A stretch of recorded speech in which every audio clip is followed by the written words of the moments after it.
ございます。今回は先日新たな大韓民国大統領に就任したイ・ジェミョン氏のルーツを深掘りしてみようと思い韓国へ向かいます。すでにニュース等で新大統領についてある程度皆様も情報に触れているかと思いますが、イ・ジェミョン氏は前大統領のユン・ソンニョル氏とは真逆のいわゆる反日思想が強く、選挙戦でも明確にその色を出されている方でした。立場としては親米よりも親北朝鮮、朝鮮半島融和、中国との関係を重視、反日姿勢などこのようなスタンスで政治活動をされ、そして実際に選挙では勝ち大統領に選ばれました。この方が好きか嫌いとか、あくまでもそういった話ではなく、少なくとも今後の彼の任期中に必ず日韓関係やアメリカや国際社会との関係で何らかの問題発言が出るのではないかと個人的に予想しています。その際に多くの日本人がこの新大統領について YouTube 上で検索することになると踏んだ私は、このイ・ジェミョン氏の生い立ちや経歴をまとめて解説する動画を作ることにしました。ぜひ話のネタに、そしてツールとしてこの動画を最後まで見ていただけたら幸いです。それではよろしくお願いします。ここ最近連続で韓国へ行っていますが、今回もコスパ最高のジンエアで快適にソウルインチョン空港へ淡々と移動していきます。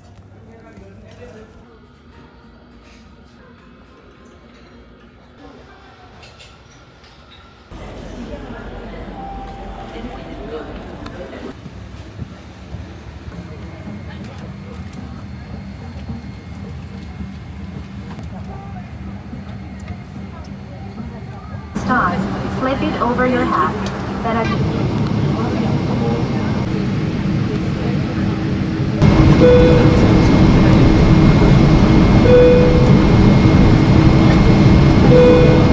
皆様お待たせいたしました。当機はまもなく離陸いたします。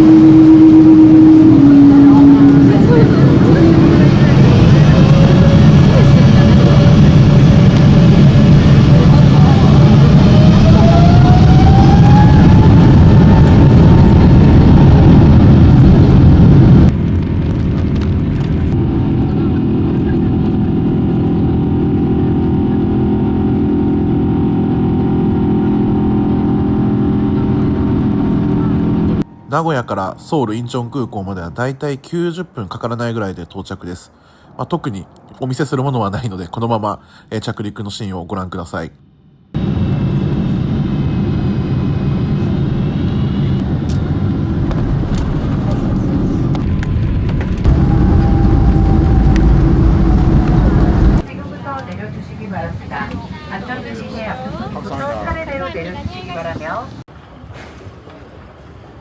ということでインチョン空港第2ターミナル到着しました。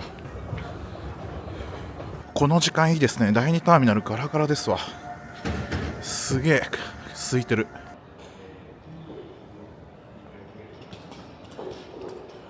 ということで飛行機を降りて秒で外に出てくることができました。入国審査も待ちゼロというか、俺一人だけだった。先頭でしたね。やっぱり第2ターミナルがいいですね。めちゃくちゃ綺麗、素晴らしい。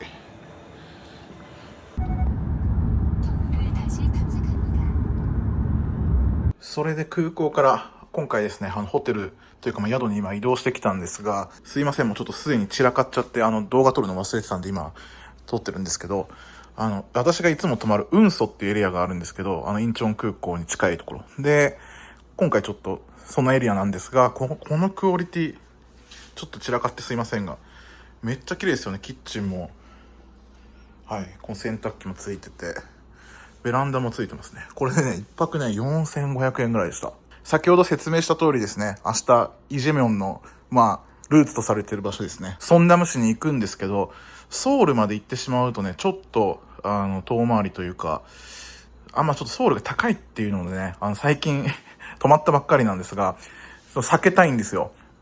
できれば中心部よりも離れたところに泊まるのが結構好きで、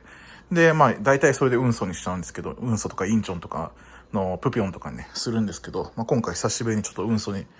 宿を取りました。すごい、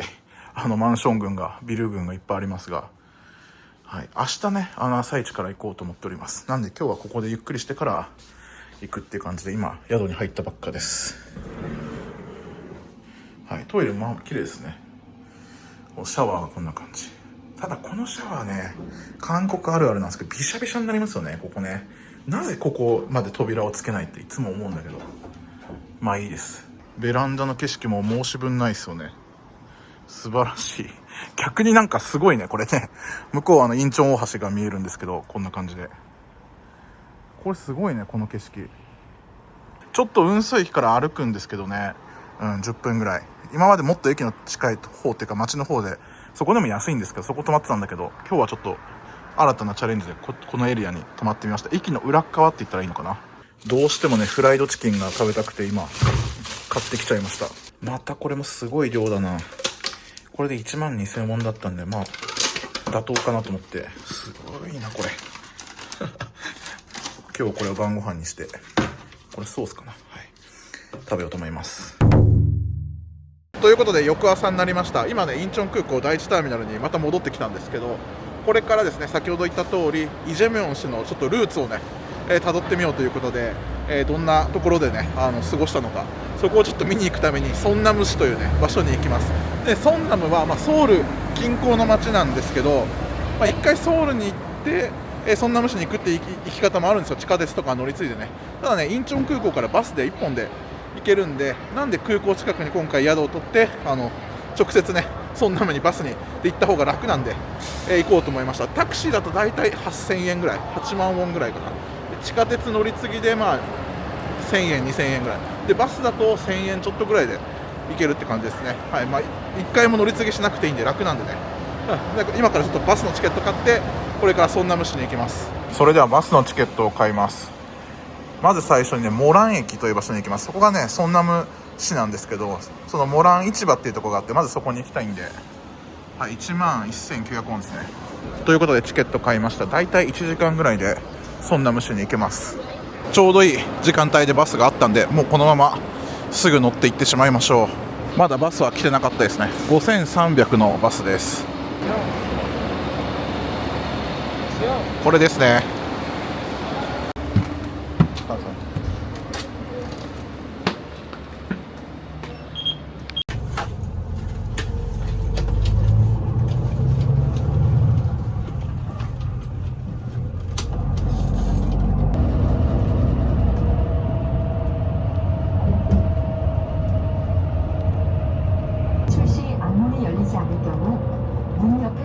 스위치를 수동으로 돌려놓으면 버스 앞뒤 차이틀에 설치된 비상방치를 사용하여 창문 모서리 부분을 부순 후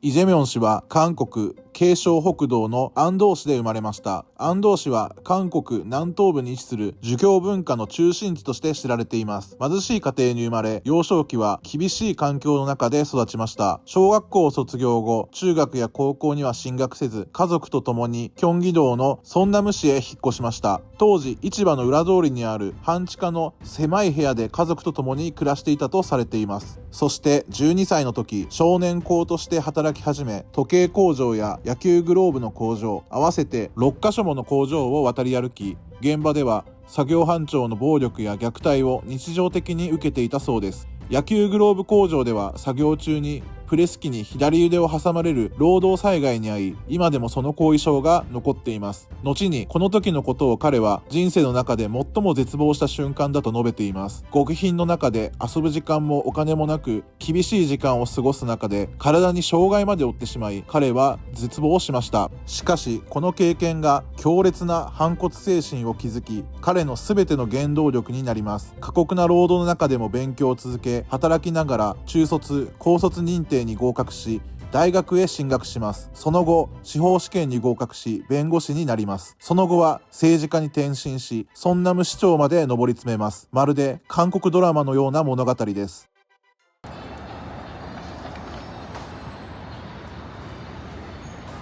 それでソンナム市の中心部ですね、モランエリア、モラン駅のね、目の前で今バスを降りました。で、このエリアが今言った通り中心部なんですよね。はい、それで今からね、私が行こうと思ってる市場が、そのイ・ジェミョンさんのゆかりの場所がいろいろあるということで巡っていこうと思うんですけども、このエリアには大きなね、市場が2つあるんですよ。1つはね、モランにあるモラン市場で、もう1つはクムガン市場市場があって、でクムガン市場の方に、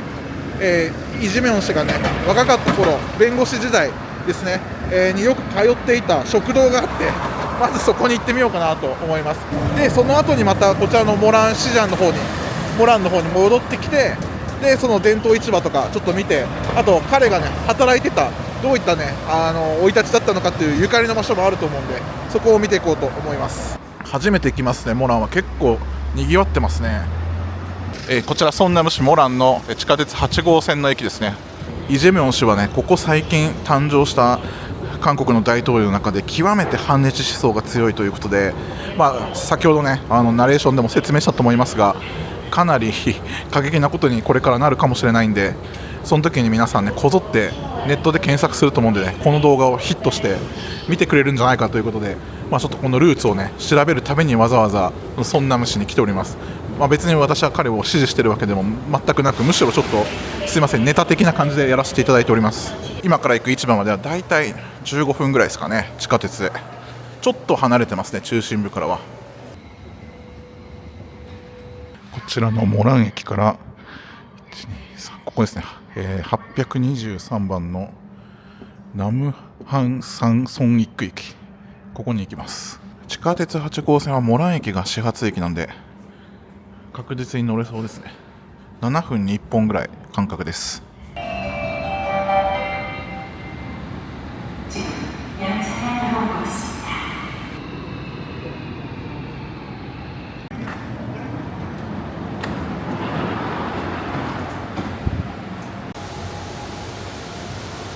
すごい綺麗なピカピカな車両ですね。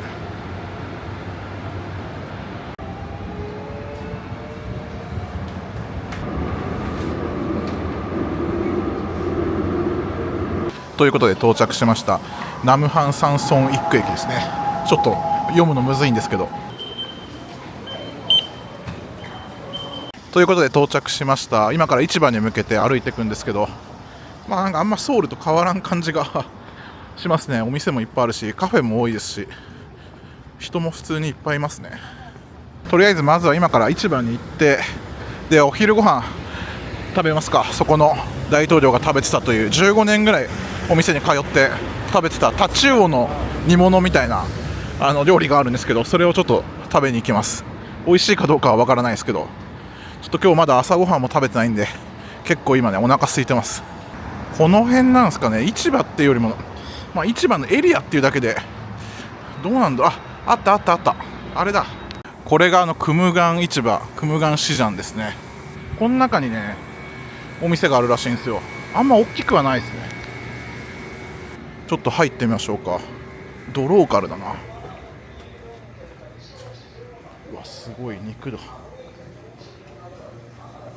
そんなに大きくはないですね。食品系のなんか問屋みたいな市場ですね。観光客が来るようなあれではないですね。この中に店がでもあるんですよね。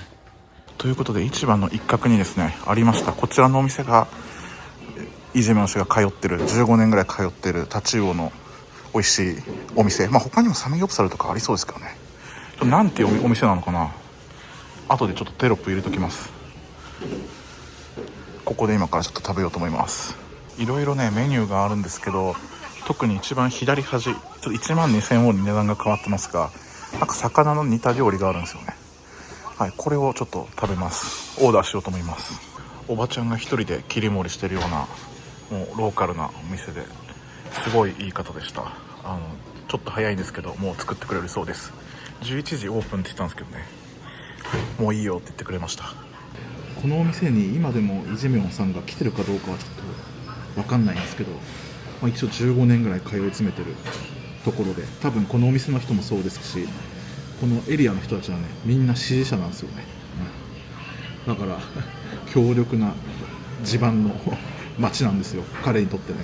一応イ・ジェミョン氏はそんな無視で8年とか市長やったみたいですね。ネットで調べる限りは。だから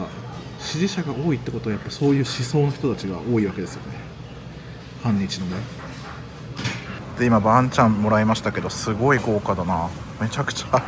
種類がある。おばちゃんすげえニコニコしていっぱい話しかけてくれるんですけどね、いい人だ。いい人でよかったです。このジャコのやつとかもうまいっすよね。キムチ、はいはいはい、こんな感じです。あとメインのタチウオの、煮付けが来るんですよね、ご飯と。うまそう。それじゃあチルソンサイダーも頼みましたんで乾杯しましょう。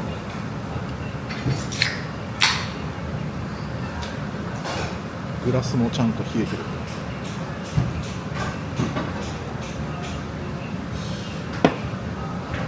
乾杯。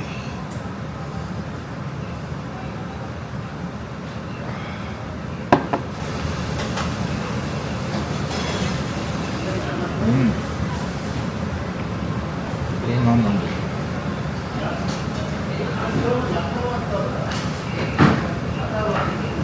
唐辛子かな。追いキムチ、きゅうりのキムチ。美味しい。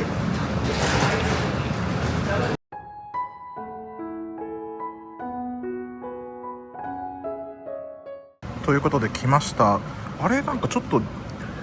タチウオじゃないような気がするけど、おばちゃん間違えたかな。俺ちゃんと伝えたつもりだけど、あ、違う。これあれだホルモンスープだ。おばちゃん間違えてるねあ、でもさ、違うか。おばちゃん間違えてるわ。まあいいか。本当はタチウオのスープというか煮付けを頼んだつもりだったんですけど、まさかのホルモンスープが出てきたっていうあとこのエゴマが大量に入ってますね。まあでもこれはこれでうまそうだけど、ただちょっと私の苦手なスンデがいっぱい入ってるまあいいですわ、食べますわ。まあ、とりあえずイ・ジェミョン大統領がここによく食べに来るっていうところに、来たっていうのがやれればよかったんでしょうがないね。これはこれでうまいわ。すごい、こんなたくさんホルモン入ってるの珍しい気がする。山盛り入ってますね。ホルモンたっぷりで、ちょっとね、辛さは強いかもしれないですね。色は赤くないんですけど割と辛いですね。で、豚肉ホルモン山盛りって感じで内臓系ですかね。美味しいです。ということでお店出ました。いや、お腹いっぱいですね。ただやっぱり大統領が食べてたやつ食べたかったですねさすがにもう一回頼んで食べるのはちょっとできなかったな。で、おばちゃんをなんかこう責めるのもなんかね、違いますよってちょっと言いづらくて、もうあれを食べて出てきました。はい、でも実際ここに来てるらしいですからね。正確な位置は分かんないんですけど、おそらくこの辺りの町が、イ・ジェミョンさんの昔のね生活圏だったと思うんですよ。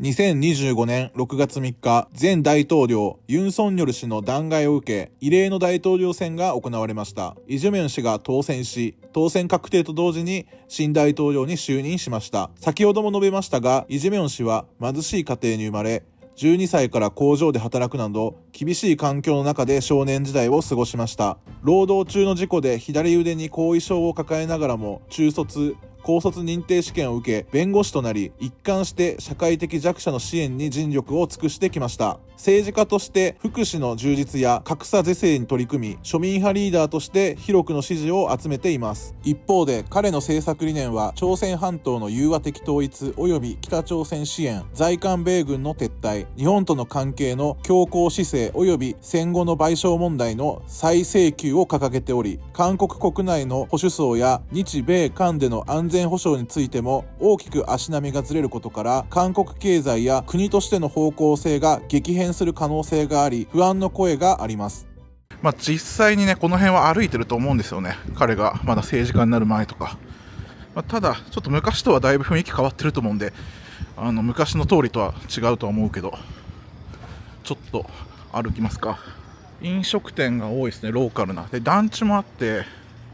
結構ね、坂道がすごいんですよね。韓国によくある感じの雰囲気。大統領選挙の時はね、もう街中の人たちが応援してたって聞きますからね。それぐらいもうこの街には信者みたいな感じの人がいっぱいいるんですよね。これは私の予想ですけど、多分ね、大統領1年やって過ぎたぐらいとか、もしかしたらもう直近ですぐ言うかもしれないですけど、竹島はね、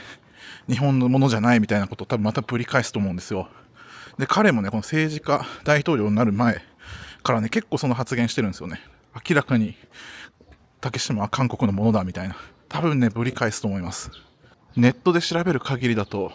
ね、かなりの苦労人で、子供の頃からもね、ひたすら働かされて、すごい壮絶なね、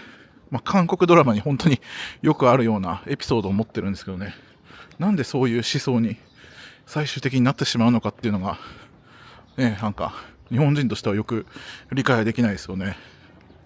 結構こんな感じで普通の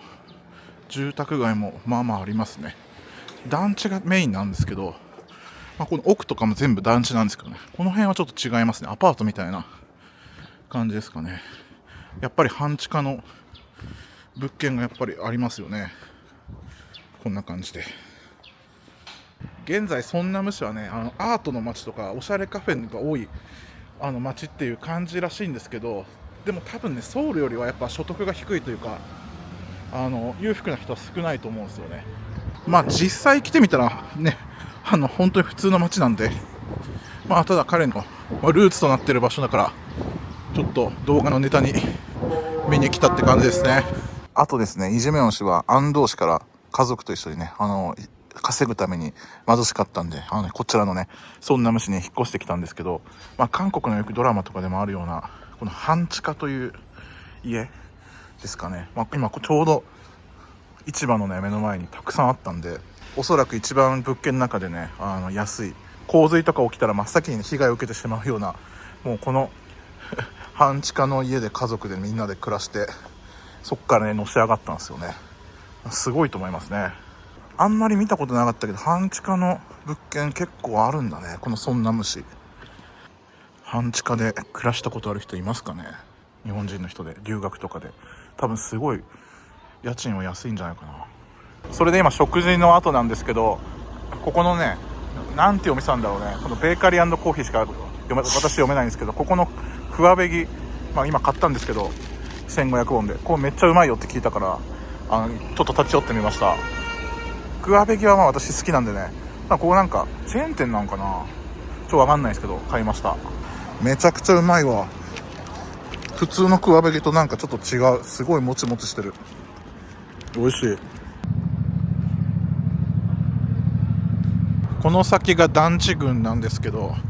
おそらくね、ここも昔と変わってしまっててあれなんですが、彼がね12歳から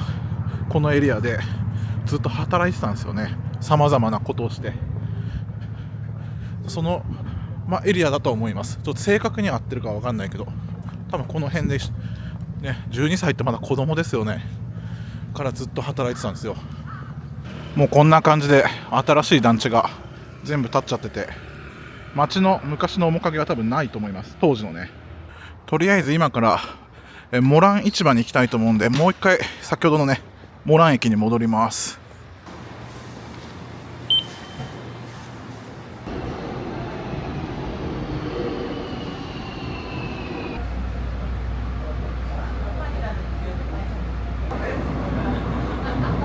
それではモラン駅に戻ってきたんで、今からモランシジャンを行きます。でモランシジャンが、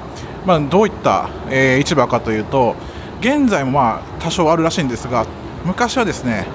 犬の肉、韓国は犬の肉食べるんで、そことして有名だったんですよね。韓国三大犬肉市場の一つがこのソンナムのモラン市場で、やっぱり動物愛護のこの雰囲気がすごい強くなってきて、で今回このイ・ジェミョン氏がいろいろね、それの市長の時に対策して、現在ゼロではないけどかなり減ったと言われてます。だいぶ人が多いですね。一番のこのソンナムの中で、街なんで、街というか繁華街というか人がいるエリアですよね。その近くにモランシジャンがあります。多分この先がモラン市場だと思います。でやっぱ犬肉料理が多分多いんでしょうね。で自分ね YouTube 始める前、韓国来た時犬肉食べたことあるんですよね。そんなに美味しくなかったんですよ。だから多分この動画見ててね、モラン市場行ったのに犬鍋食べないのみたいな多分コメントあるかもしれないですけど、ちちょっと食べる気はないです。なかなか日本人の人はこのソンナム市来ないんじゃないかな。特にこのモラン市場とか。でもかなり有名な市場だから、韓国旅行が好きな人なら来るかな。モラン伝統市場って書いてあるね。今言った通り、このモラン市場はかつて韓国の三大犬肉市場の一つでした。1日平均約220頭、年間8万頭もの犬が取引される最大規模の犬肉市場でしたが、動物愛護団体や市民からの強い反発、動物虐待で市場のイメージが悪化、市場の悪臭問題など、イ・ジェミョン氏が市長時代だった頃に対策し、行政改革をした結果、市場のイメージが改善されたそうです。しかし現在も闇で一部の犬肉の販売は残っているそうです。実際に私は今回探してみたんですが、なかなか見つからなかったです。食べるところは山のようにありますね。ここ全部仕切ってたわけですから、イ・ジェミョンはね、市長の時に。これもそうかな。これは犬じゃないか。一応ソンナムは韓牛、韓国の牛肉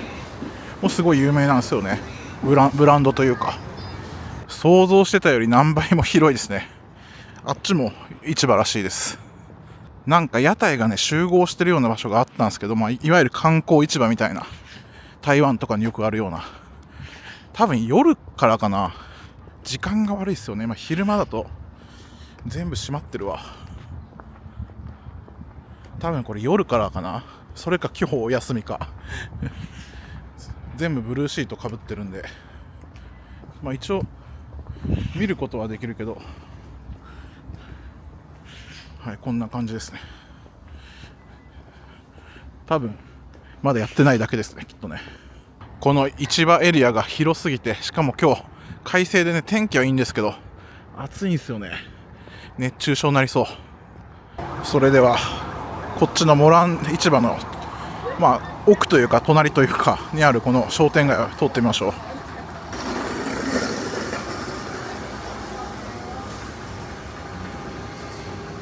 一応韓国は犬肉料理は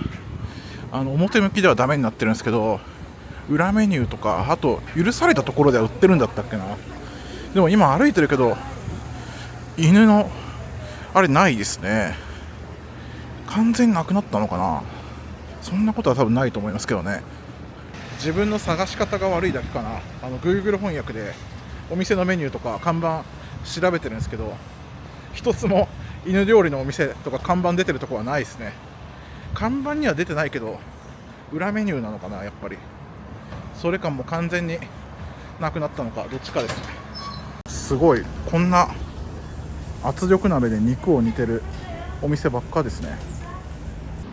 こんな感じの、モラン市場でした。この結構ディープなね感じは好きな人にはいいのかもしれないですね。正直自分はこの辺のものも全部ソウルで食べれそうな気がするから、釜山とかでもね特別来る用事はなさそうかなと思いましたけど、ただ何度も言ってますが、イ・ジェミョンのルーツを巡るというテーマでやってるんで、実際自分の目で見てね、こういう街だよっていう感じで調べて知りたくなった人がこの動画を参考にしてくれればいいかなとは思ってます。ということで、こんな感じでソンナム市ね、ざっとしか見てませんが、ちょっとルーツを見に来たっていうだけなんですけどね、もう今からこちらの空港バスでインチョンに戻ります。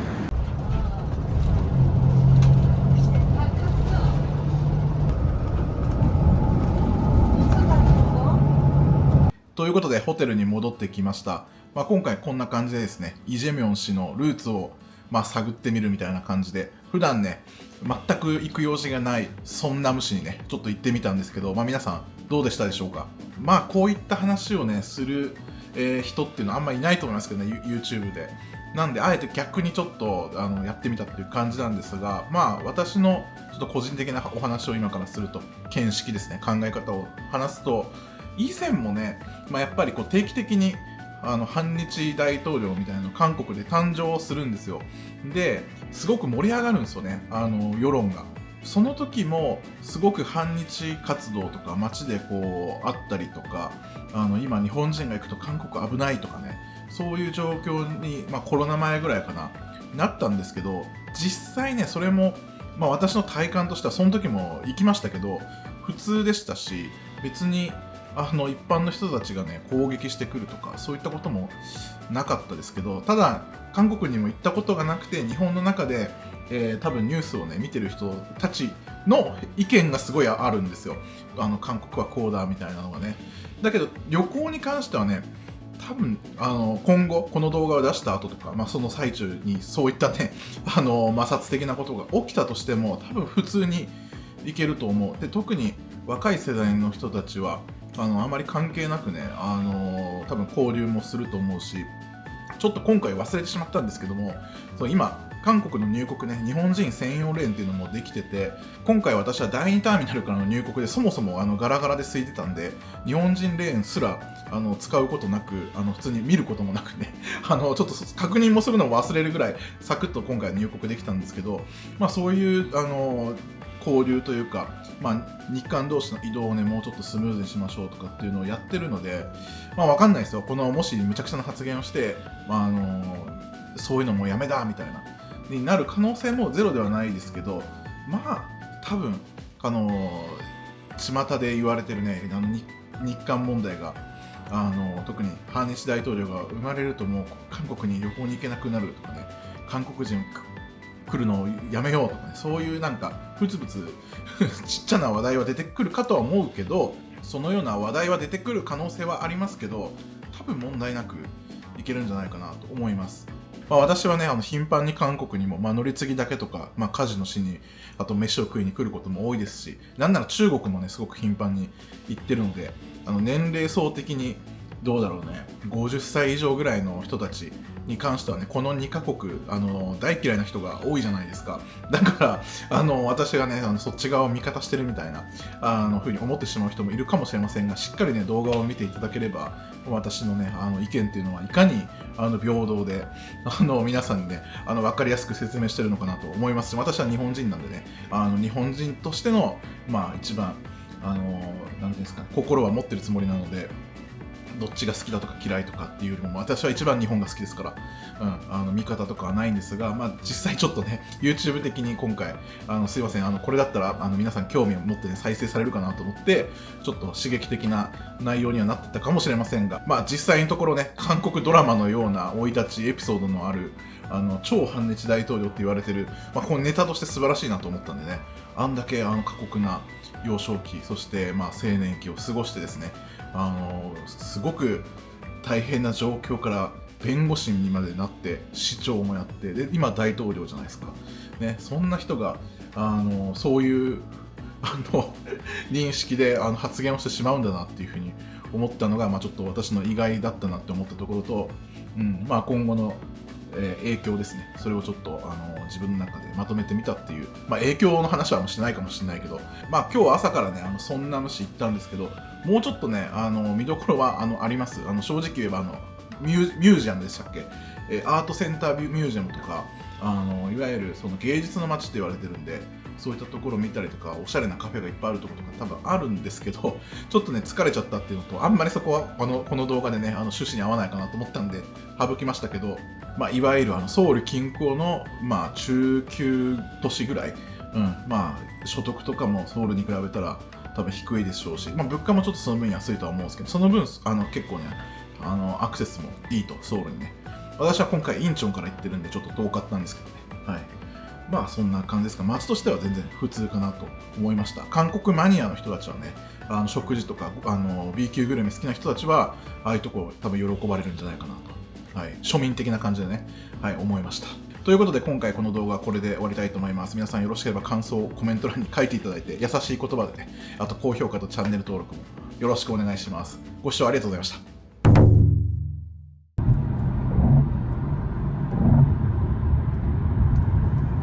やばいな、また来てしまったな。やるしかないよね。もう病気だよね俺。それではおまけ動画ですけど、今からカジノ勝負してきます。ここ最近ちょっと勝ってるんだよね。そんなたくさんは勝ってないですけど、負けの流れは変わったかなっていう感じですね。ちょっと今から最後、せっかく韓国に来てるんで勝負してきます。結果はこの後の私のリアクションで判断してください。よし、勝ちました。なんとか勝ちましたね。美味しいご飯が食べれるぐらいは勝ちましたんで、いやーよかったよかった、いい旅になりましたこれ最後の最後で負けたらまたねんだよみたいな感じなんですけど、いいですね、ちょっと流れ来てますね。やっぱインチョンいいですね。せっかくなんで最後ちょっと美味しい焼肉でも行きますか。はい、ちょっと飯食い行きましょう。今回の撮影で私が泊まってるのは、いつもね来る運蘇なんですよ。インチョン空港の近くので、いつもと逆サイドを今回泊まってまして、運蘇駅近くぐった向こうでいつも泊まってるんですが、今回はちょっと寂れてる方で1泊5000円ぐらいのホテル泊まってるんですけど、はい、今からこの運蘇駅をくぐって飯食い行きましょう。だいたいいつもねここのホテルとか泊まるんですけど、今回はちょっと違うとこ泊まってて、久しぶりに運蘇来たな。いつもね一人で焼肉ちょっとって考えちゃって、しかも高いですしね、抵抗あるんですけど、今日は未銭が入ったんで食べますわ。一人で絶望します。はい、そういえば前もこのお店入ったことあるな。なんかユッケビビンバ食べた記憶ある。多分ねそこまでべらぼうに美味しいお店じゃないとは思うんだけど、あと高かった気がするな。でもちょっと考えるのめんどくさいから入りますか。金はあるんで。とりあえず今適当にお店入って、韓国牛ユッケ、韓牛ユッケビビンバと、あと韓牛の盛り合わせ6万ウォン盛り合わせで6000円ですよ。結構高いですよね。合計8万ウォンなんで8000円ぐらいかな。あとコーラも頼みました。豪遊ですね。これで6万ウォン6000円は高いですよね。めちゃくちゃ高いと思いますでも韓国こんな感じなのかな。でもなんか韓国の焼肉すげえ高いイメージがあるけど、特に牛肉だとこれはちょっとすごい高いですね。それでビビンバも来ました。ユッケビビンバです。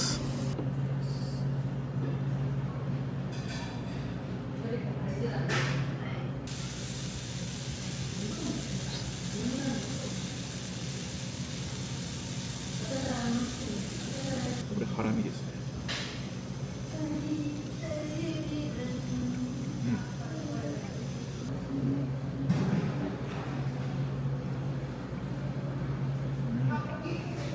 それではご視聴ありがとうございました。皆さんよろしければ感想コメント欄に書いていただいて、高評価チャンネル登録よろしくお願いします。それでは。